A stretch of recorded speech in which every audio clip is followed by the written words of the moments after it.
We'll take a few more moments to let people join, and then we'll start the conversation. We're really excited to have this conversation. We hope you enjoyed the film. I know everybody does, so I'm not really worried about that. Um, we'll give a few more moments as people are slowly joining the conversation. Um, what should I share? Let me share that we're doing every one of these conversations differently. So um, it's always a surprise, but I'll give you more information of exactly how to ask questions during this conversation. The other thing you should know is, I guess, if you're using either speaker view, I think it's locked for participants, but just in case, there's speaker view and gallery view up on top. Um, we can't see one another in this version. So I'm basically seeing it in speaker view. And then on the bottom, I guess this is a good time to mention our closed captioning. Um, we have our closed captioning here. Lauren Schechter is doing this live for us at every one of these events. And you just need to click on the bottom on your closed captioning, and we're going to post that in a moment on the side as well. So in the chat, so people can see the closed captioning option. I will mention, I guess now, that for the Q&A, we're doing it through the Q&A button that you have at the bottom of the screen. If you have any questions that you want to ask the panelists, please just put your question into the Q&A. If you cannot ask a question for whatever reason by typing it, then the best thing to do is to click on participants, and there you can raise your hand. You could click on the raise hand. Um, so just remember to, I just did it myself. There you go. My hand was raised. You can see the little blue dot up there somewhere. There we go. And you could lower your hand after we've opened your mic to you and you've spoken and asked your question. So those are some of the basics. I think we're ready to get into tonight's event. This is the last night, the last event of the night. It's been a long day of events. We've had 3 series of amazing short films. It just reminded me of like how amazing these movies are. And I'm telling everybody, take a break from Netflix and spend the rest of the week. We're here till Monday. So spend till Monday with us. Tell your friends to do it, because Netflix will be there after Monday. We will not. So join Real Abilities New York. I want to give a huge thank you to all of our partners. I always say this before every screening. Check out our partner page on the New York Disability website, and please engage with our partners. I want to give a very special thank you to DTCC, which is the company that we've been partnering with. I think this is our 4th year probably, and they provided all the accessibility for this film. We have, through the kindness of a lot of these companies, we have been able to make all of our films fully accessible. That means audio description and captions for all the films. I want to thank some other partners that are specific to this event, which include Caring Kind, Betsy Tsai, China Film Insider, Alzheimer's Association, Chinese American Planning Council, Chinese Theater Works, and Asian Society. So big thank you to all of them. I also want to give a big thank you to BAM, who were a partner in this festival, and sadly, as a location didn't work out, but I believe we're planning to screen this film, and have helped us put together this panel as well in many ways. And I guess this is a good time. I think I've covered mostly everything. I'll remind you again, if you have questions for the Q&A that you'd like to ask the panel, you could use the Q&A tab and ask those questions, or you can raise your hand if you can't use that tab for some reason. I am now going to hand things over to our very capable panel. First of all, moderating is Nicole Tsen. Nicole Tsen, thank you so much for being here, Nicole. Nicole is from POV, which hopefully also you're spending some time with over this long period at home. I'd also like to introduce the co-director, Leo Cheng. Leo, thank you so much for being here. And wave as you get it, of course. And from Caring Kind, please welcome Meredith Wong. And I think I can hand things over to you, Nicole. Sounds good. Thank you so much, Isaac. And thank you so much, Leo and Meredith, for joining us. Leo, do you want to tell us a little bit where you're joining us from? I see some beautiful natural lighting in your screen. Well, it is 9:50 a.m. in Taipei, which is where I am. I've actually was planning and hoping to be in New York for Real Abilities, and as we all know, that is not happening for anyone right now to travel. But I just wanted to give a shout out to everybody at Real Abilities. They've been incredible, incredibly communicative and organized, and to be able to pull this together, it's really impressive. So thank you all for your amazing work. Absolutely. Thank you, everybody, for joining us too.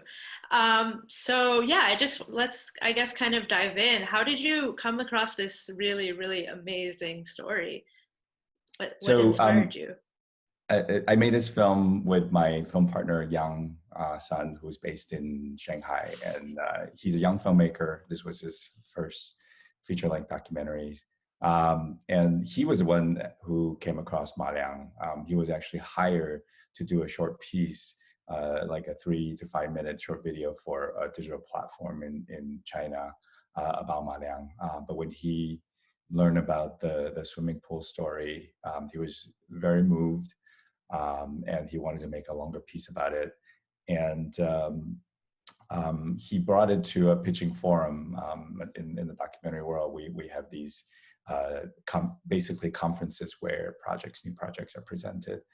And me and also our executive producer, Jin Chen, were there, and we were both so moved by the project that we wanted to be a part of it. And he actually was desperately in need of some help because he was not experienced, didn't really know what the next steps would be. So that's kind of how we got started, and this was back in 2015.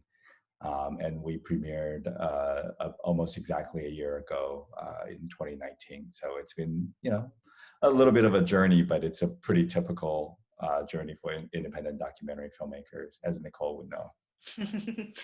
So you spend a lot of time, with your film subjects, clearly. Can you talk a little bit about the filming process? I mean, there's kind of different like threads that are happening. One, it's kind of Ma Liang's family, but at the same time, it's also kind of his journey in this creation of this theater piece. Can you talk a little bit about how you've like kind of edited this whole thing together? Yeah. So for us, we always knew that there was going to be two threads. There was going to be a story about the production of the performance of the play, and the sort of the trials and tribulations of creating a ambitious piece of artwork with very little resources. And then parallel to that, there was going to be this father and son story, or this family story of this family coping with the father's health deteriorating, and within that story, there's also this story about these two generations of artists trying to discover what their legacy means, and what it means to create, what making art means. So we knew that going forward, but we didn't really know what was going to happen. If the play was going to be successful or not. Or how Ma Liang's father's condition was going to be year after year, months after months, or week after week even. So we kind of had the blind faith that if we just kind of follow them, that we will be able to capture interesting moments and stories that will weave together into a full film. And Yang was the primary cinematographer on a lot of this material, and he did an amazing job, building this relationship with the family, and was really very much accepted into the family, and had incredible access to these really beautiful private moments. And then in post-production, we just really spent a lot of time trying to figure out what story makes sense, and we knew there were several things that we wanted to highlight, right? Like we wanted this magical realism aspect to it, that we wanted the puppets to literally come alive in moments. We want this story to resonate beyond the Chinese-speaking audience, right? That we want it to be a universal story, and we felt like it really could because of all these really beautiful universal themes that doesn't matter what culture you're from and what language you speak, you really can, it resonates. And that's been our response so far. It's been really incredible to have this story, travel the world and have the really sort of beautiful emotional responses that we've gotten from all sort of different people all over. Can you talk about what some of the responses to the film are, and if you see kind of differences in the places that you're presenting the film? There's been surprisingly little difference in the way that people have responded to it, which has been really beautiful to watch. There's been a lot of caretakers. I think that there's been a lot of children and spouses and family members who's come up to us and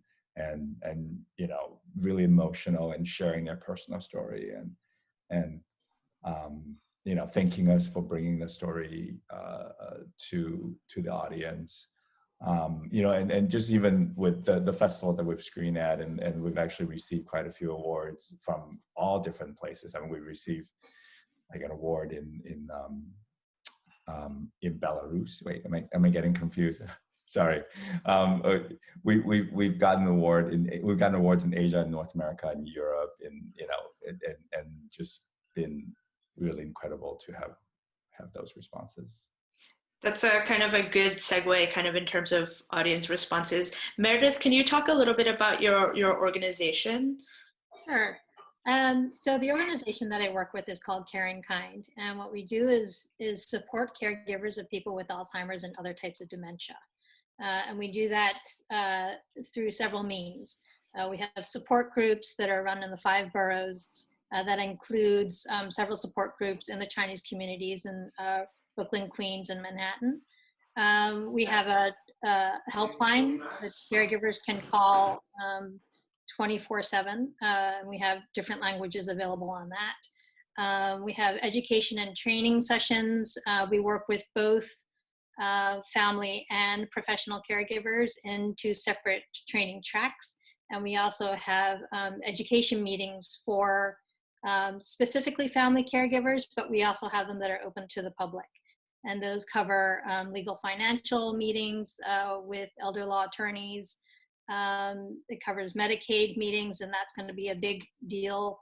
It's already been a big deal here in the United States, but going forward, because there have been drastic cuts in Medicaid recently. And then just kind of general informational sessions around different aspects of caregiving. It also includes the program that I'm currently the manager of called Connect to Culture.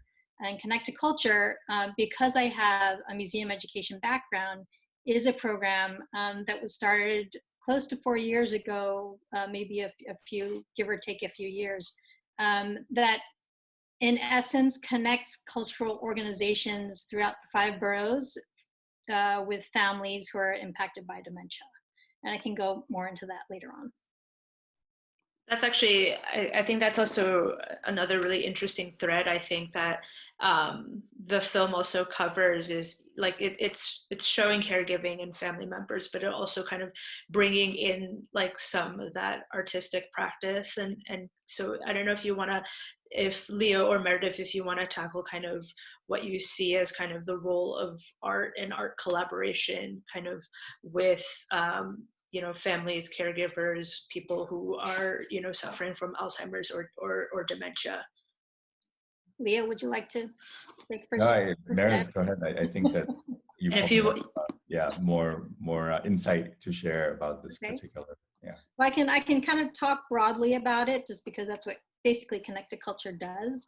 And so the thing that spoke to me from this film specifically is that it speaks from a caregiver's point of view.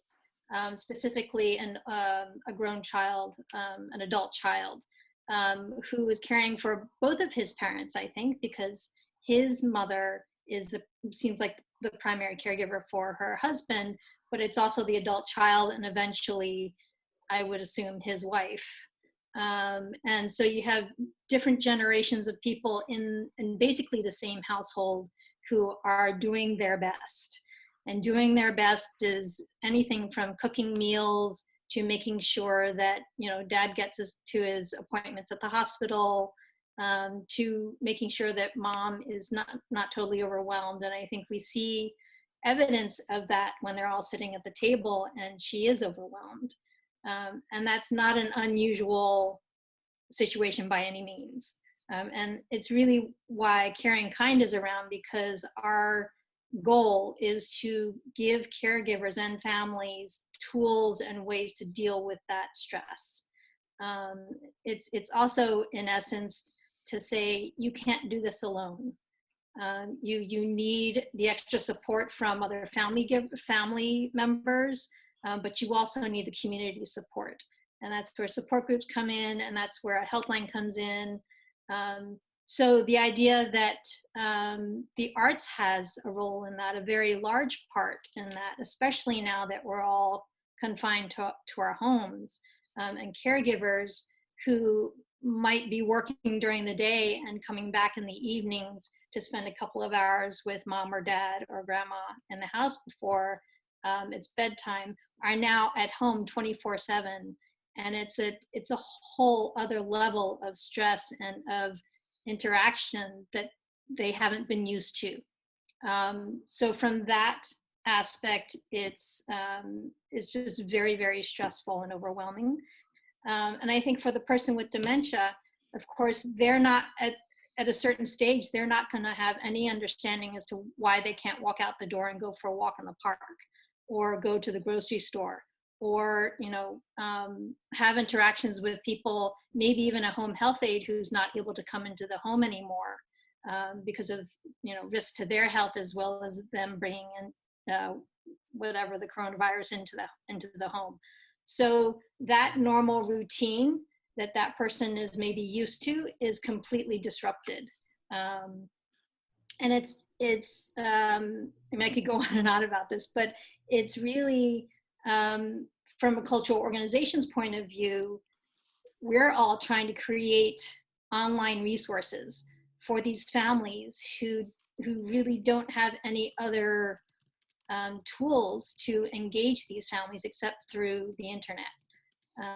So that's kind of where we're all going with this. Leo, do you want to add anything kind of, I guess, in particular, if there's anything, I mean, you saw, I guess, on the impact of Malia Maka kind of through the process of making this film and making this theater piece? Yeah. I think just kind of, you know, it's kind of an extension of what Meredith is saying. In China, the understanding of dementia and Alzheimer's is actually a relatively recent situation. You know, for a long time, the older folks with dementia are kind of hidden at home and sort of, you know, they're sort of not flattering names, terms that are commonly used in the culture to refer to somebody, you know, older with dementia as like confused and, you know,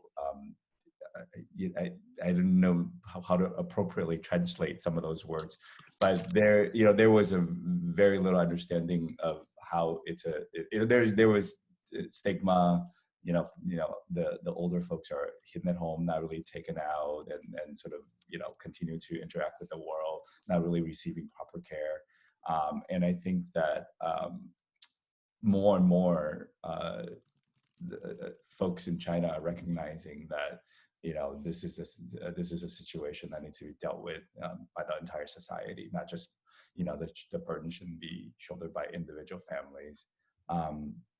Our co-producer, Violet Bang, and also, again, our executive producer, Jean, they had worked on a film called Please Remember Me, which was also about an older couple in China where the wife had dementia and the husband had to take care of her. and they did really incredible job working with the local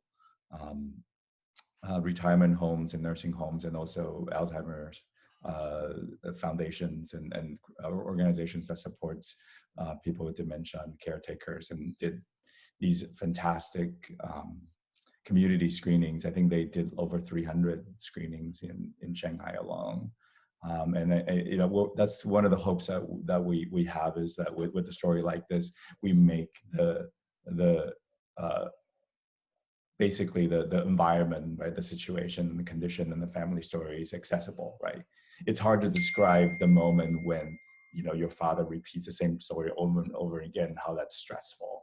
But I think that if you see that scene, you understand, of course, that's stressful. I mean, just look at what the mom has to go through.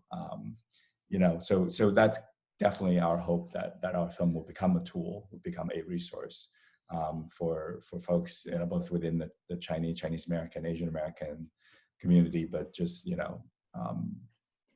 for any organization that's dealing with aging and helping the families cope with this situation, that it could be a great resource to help get the word out and share the experience and support the caretakers. Can you give us some film updates? Yeah, I was just chatting with Marianne just a couple of days ago. So they've actually not seen their parents for a while, because the parents now live in nursing home. The home itself had a lockdown. They I mean, I think that's actually what's happening everywhere, right? That no visitors are allowed, for the safety of the residents. So they were saying that even if they wanted to kind of send a care package, they had to kind of pass it through the metal gate, and they haven't been able to spend time with them in the same room. I asked them, how the dad is doing, and he said dad's really frustrated, but he's in some ways he's glad that the dad doesn't really understand the gravity of the pandemic, the situation, because he would be much more worried about what's going on in the world. So, but sounds like the parents are doing well.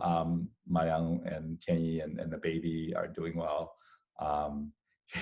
He's actually just been at home, so he's kind of playing with all these little art projects involving the baby. Later he's been photoshopping the face of the baby into all these masterpieces.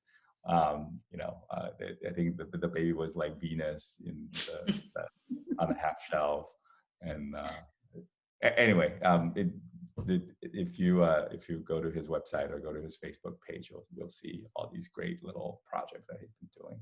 Is he working on any new pieces or any new?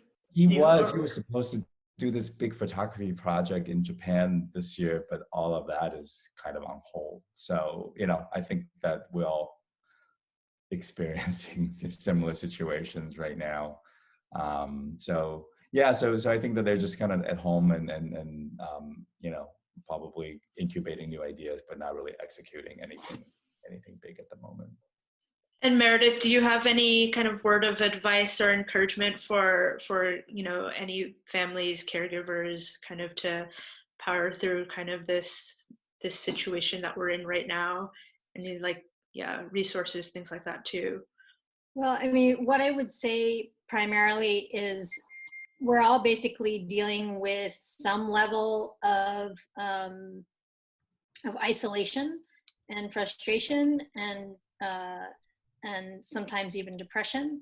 And for a caregiver, it's double, triple, quadruple, 10 times that much. So for a caregiver, and this is much easier said than done, please give yourself time and forgive yourself.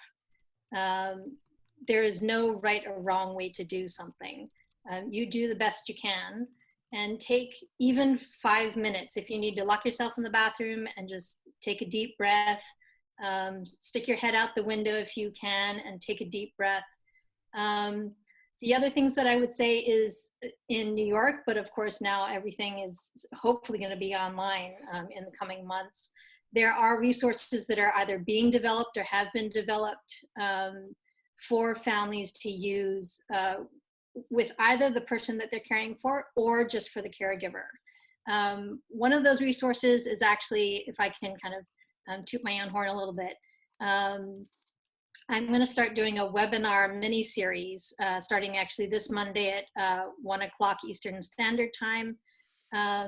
It'll be a half an hour session where on Monday, it'll just be me talking about why organizations are making efforts to put things online, and maybe what types of organizations are working on these projects.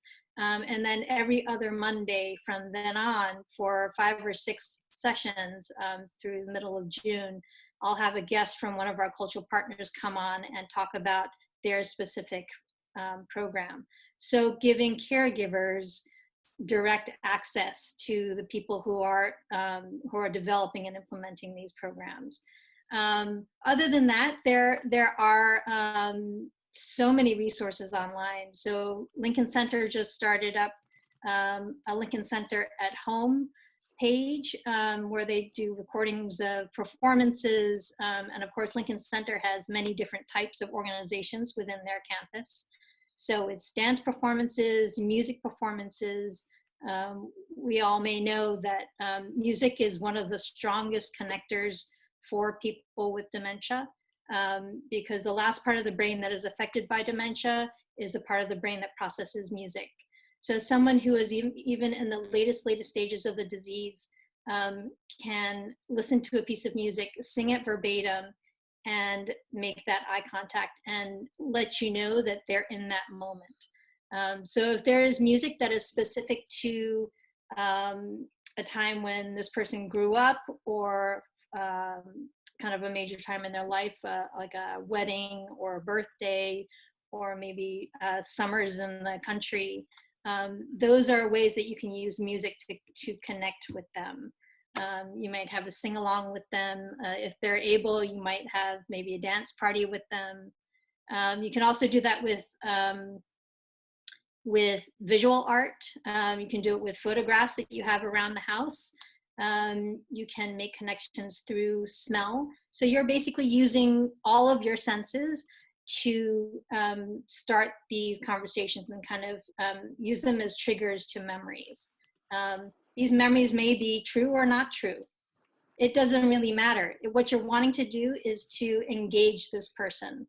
So if the smell of rosemary, or if the smell of star anise, or if the smell of roasting chicken in the kitchen brings up a story, and this person with dementia wants to tell you the story connected to that smell, that's actually a success. It can be a made-up story, and that's okay. It's not hurting anyone. It's this person wanting to engage with you, and that's what you want. So I could go on and on about different examples, but you saw in the film, which is one of the most touching moments, is when the son starts to, I think he was starting to sing a song from one of the Chinese operas that his father had worked on, and they started singing together. And so that was, he was still fairly early in the disease, but they had that moment, and they were both in that moment together. There wasn't any judgment. It was just pure joy, pure connection. And that was a really special moment. And there were, many more in that film, just like that. Thanks, Meredith. So we're going to open it up to questions from our audience. And I have one here from Will, who says, congratulations on such a wonderful film. We're watching here as a multi-generational family in quarantine and found it to be so brilliant. How can other people see the film now or in the future? Maybe you should answer that question, Nicole. Well, you can find it. I'm happy to say our Time Machine will be broadcast on POV later this year. We'll announce that once we can. But yeah. So that beyond, and we're very excited to. I don't think it's public yet, but to be beyond POV later this year. We did we were sort of in the midst of our festival run. So usually the way it goes with the distribution is you do the festival, and then after the festival is tapering off, you start to explore opportunities with broadcast or theatrical or digital platform. With the pandemic, it's sort of scrambling things a little bit. But we are finding partners in terms of broadcasters. We are just starting to set up our digital platform right now, but all that will be much later in the fall or maybe even early winter. But I do want to encourage you guys. I think that Isaac posted on the chat box where our website, Facebook, Instagram, Twitter. I want to encourage everybody to follow us on the social media, because that's where we will update folks in terms of the screenings coming up and where it's going to be available. I also posted Ma Liang's Facebook page. So Ma Liang has like 2 million followers on Weibo in China, which is the Chinese Twitter. But like a lot of the Chinese folks, it's hard for them to flip hop over the proverbial, the great firewall, internet firewall, to join the social media platforms outside China. But he's been active again on Facebook in the last couple of weeks. So he's been posting really great, great stories and also great artwork that he's been making either recently or before. So you guys should check him out over there too. You can tell him how much you love the film. So please, follow us. We'll give you more updates in terms of when you can see the film, when you can share the film with your friends and family. Our next question is, much of the film is about capturing the creative process. Did watching Ma Liang work affect your filmmaking process? It's been a really interesting experience making this film. We feel like our film is an extension of his work. So as folks who understand theater would know, that when you make a piece of prop, like the puppets for theater, you don't need the kind of meticulous details that Ma Liang has made. But those beautiful details are perfect for close-ups, for our cameras.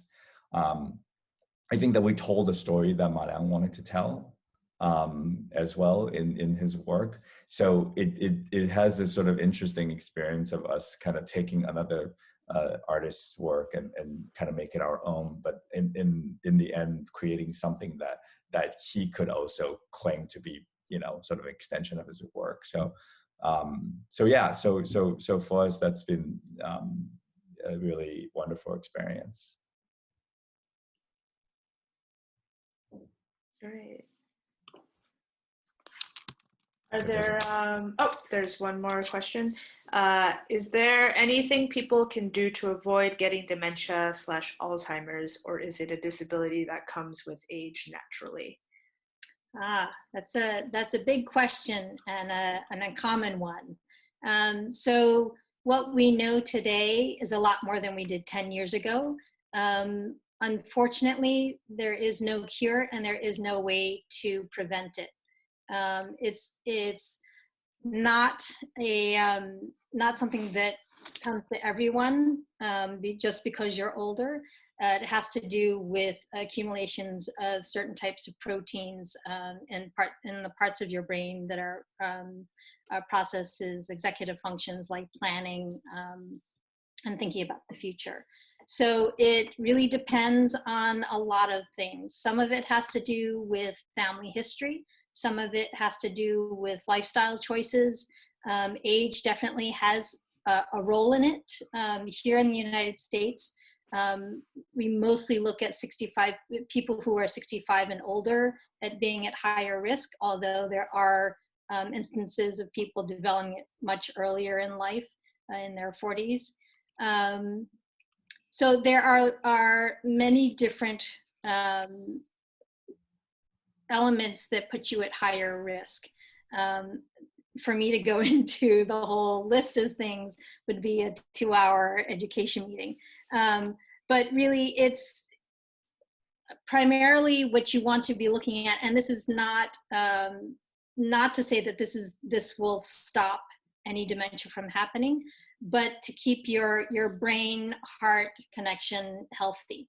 So you want that circulation to be uninterrupted. And of course, to do that, you need to do exercise. You need to have a good diet, good and regular diet.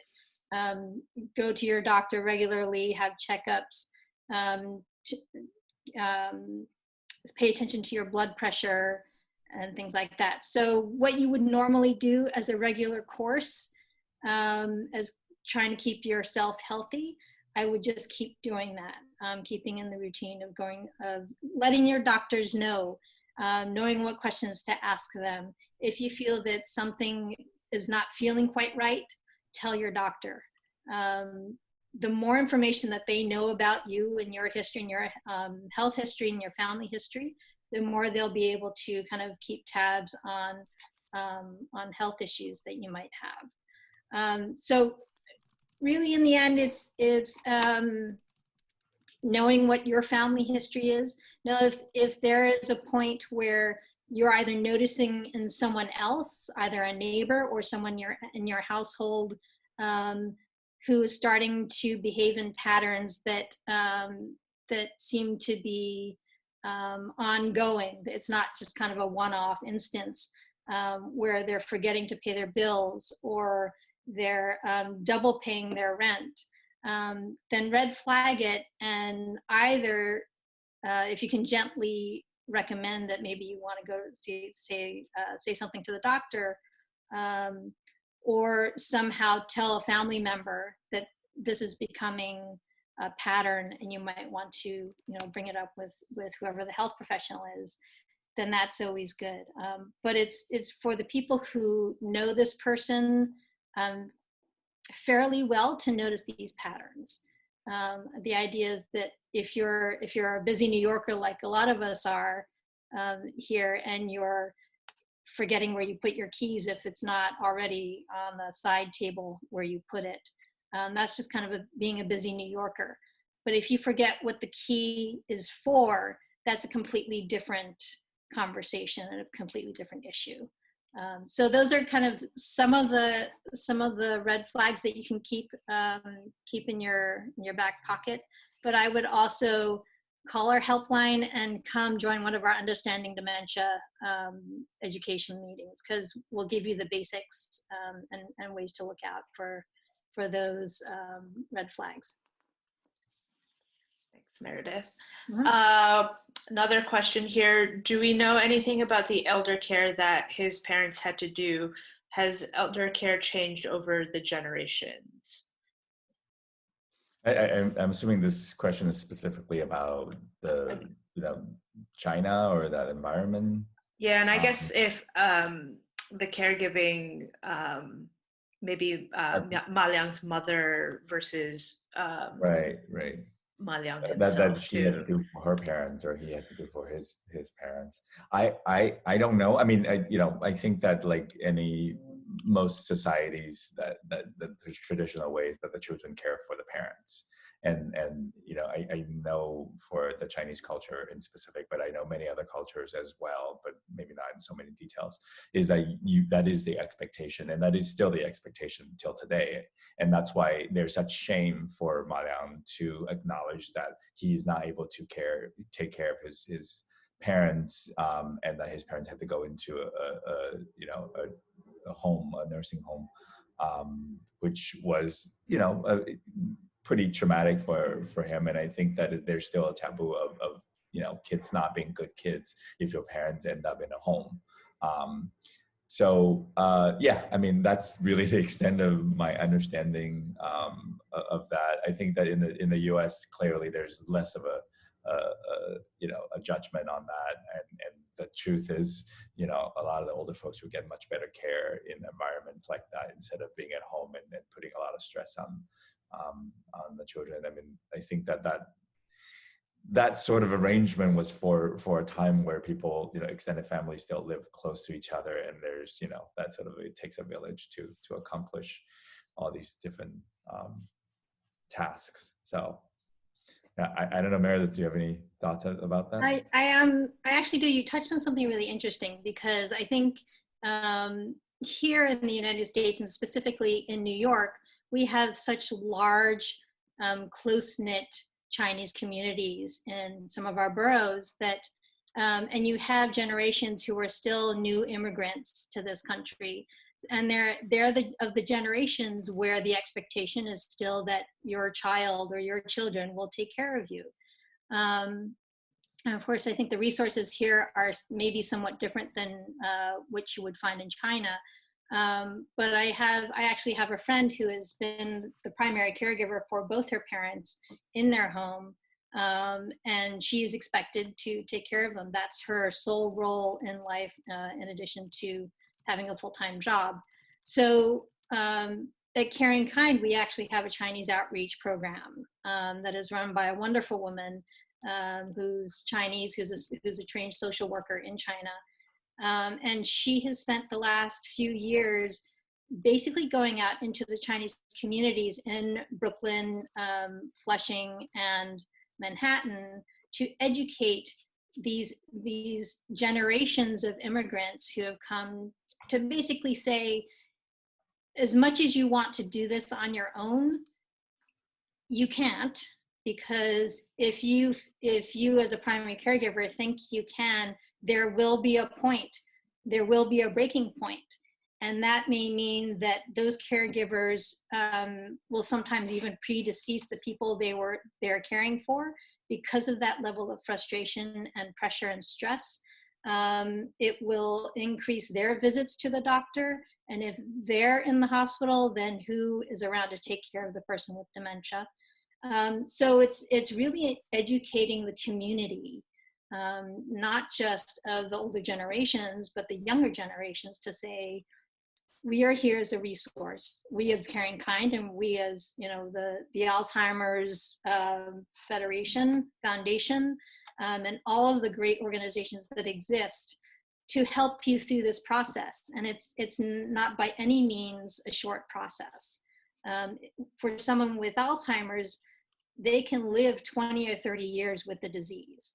So if you think about caregivers, adult children caregivers, who are caring for a parent for 20 years or 30 years, that's a long time. And a lot of times, if not most times, those adult children caregivers are putting their lives on hold. They're quitting their jobs. That means they're sacrificing that income to be able to support all of the financial and the legal issues that come up with being a caregiver and caring for the person in their home.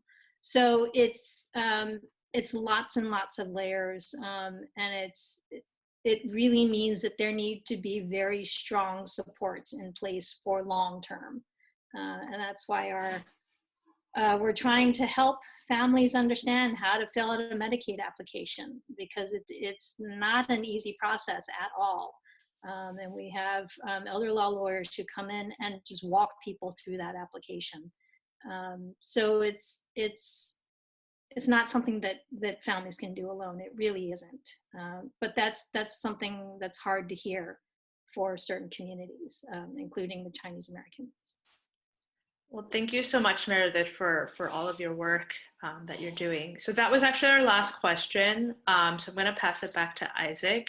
I wanted to thank everybody for joining in. And I want to thank Nicole for moderating a fabulous Q&A.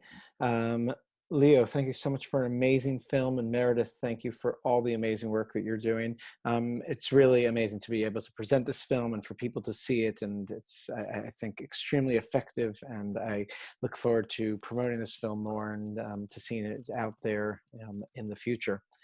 I want to take a moment to remind everyone just to stay safe, please. These are very challenging times, and it can't go without being said that our hearts and thoughts are with all of you, and we thank you for joining us during these challenging times, and we hope that you are doing everything to keep yourself and your loved ones safe. Tomorrow we have a full day of events, so please join us, and Monday night is closing night. We look forward to seeing you at all of those events. Please check out all of our partners, check out sign up for to follow Time Machine on Facebook and on all the other social media, as well as Caring Kind, which is at caringkindnyc.org. Thank you all and have a good night. Thank you. Thank you. Thank you.